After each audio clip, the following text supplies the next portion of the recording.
నిద్రావస్థ అంటే వరి విత్తనములలో అనుకూల పరిస్థితులు ఉన్నప్పటికీ మొలక రాకుండా ఉంటే ఆ స్థితిని నిద్రావస్థ అంటారు. నిద్రావస్థ అనేది వరి రకాలపైన, కోత సమయంలో ఉండే వాతావరణ పరిస్థితులపైన ఆధారపడి ఉంటుంది.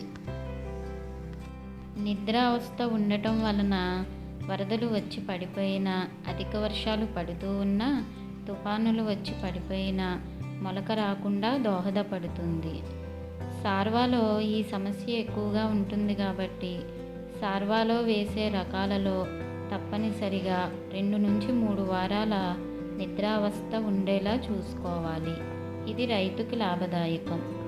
నిద్రావస్థ తక్కువగా ఉన్న రకాలలో తుఫానులకు, వరదలప్పుడు పడిపోయిన చేనుపై లేదా పనలపై 5% ఉప్పు ద్రావణం పిచికారీ చేసినట్లయితే ఈ పరిస్థితి కొంతవరకు అధిగమించవచ్చు.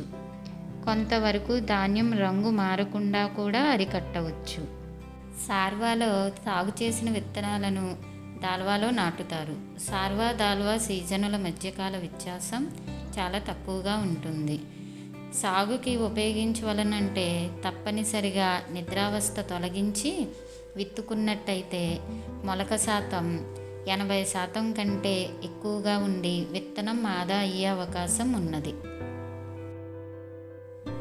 నిద్రావస్థ అతి గాఢంగా లేని వరి వంగడాల విత్తనాలను 6.3 మిల్లీలీటర్ల గాఢ నత్రికామ్లము 1 లీటర్ నీరు కలిపి 24 గంటలు నానబెట్టి 36 గంటలు మండి కడితే 80% మించి మొలక వస్తుంది. ఎక్కువ నిద్రావస్థ ఉన్న రకాలకు 10 మిల్లీలీటర్ల నత్రిక్ ఆమ్లము 1 లీటరు నీటికి ఉపయోగించవలెను. సార్వా పంటకాలములో ఉత్పత్తి చేసి వెనువెంటనే దాల్వా నారుమడికి వాడే విత్తనాన్ని తప్పనిసరిగా ఇప్పటి వరకు చెప్పిన విధముగా నిద్రావస్థను తొలగించి ఉపయోగించుకోవాలి.